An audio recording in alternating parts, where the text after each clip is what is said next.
अस्सलाम वालेकुम students, welcome to Abet academy.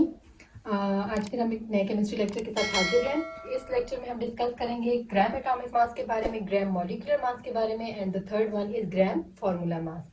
So first हमारे पास है gram atomic mass.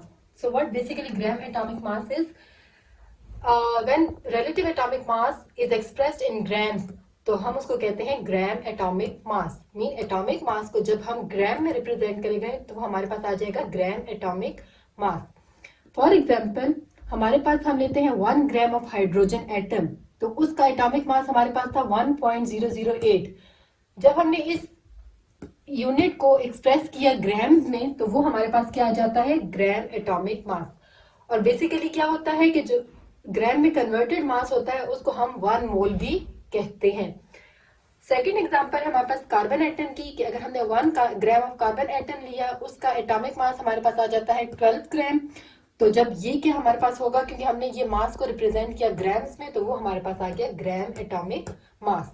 Similarly oxygen का एटम है, इसका जो एटॉमिक मास है वो 16 है, उसको एक्सप्रेस किया ग्राम्स में, तो वो क्या आ गया, ग्राम एटॉमिक मास। और इन तीनों के जब भी हम एटॉमिक मास को एक्सप्रेस करेंगे ग्राम्स में, तो उसका सेकेंड नेम होता है मोल। अब हम सेकंड उस पे मूव करते हैं, जो कि है gram molecular mass. Gram molecular mass basically क्या है कि जब किसी भी मॉलिक्यूल के मास को हम रिप्रेजेंट करेंगे ग्राम्स में। फॉर एग्जांपल वाटर मॉलिक्यूल है, तो इसका क्या फॉर्मूला है, H2O। इसका मास हम कैसे कैलकुलेट करेंगे, 2 हाइड्रोजन एटम्स और 1 ऑक्सीजन एटम। तो एक सिंगल हाइड्रोजन एटम 1 के इक्वल होता है, तो 2 हाइड्रोजन एटम किसके इक्वल होंगे, 2 के। और 16 जो है वो ऑक्सीजन का एटॉमिक मास है, इनको कंबाइन किया 18 ग्राम। तो ये क्या आ गया, ग्राम मॉलिक्यूलर मास, क्योंकि ये वाटर मॉलिक्यूल का मास है। सिमिलरली सल्फ्यूरिक एसिड है, तो वो हमारे पास यहाँ पे 2 हाइड्रोजन के एटम्स, 1 सल्फर का और 4 ऑक्सीजन के।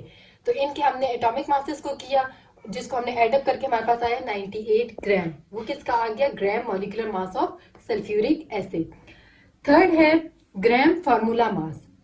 जब हम फार्मूला यूनिट के मास को कन्वर्ट करेंगे ग्राम्स में, तो वो हमारे पास आ जाएगा ग्राम फार्मूला मास।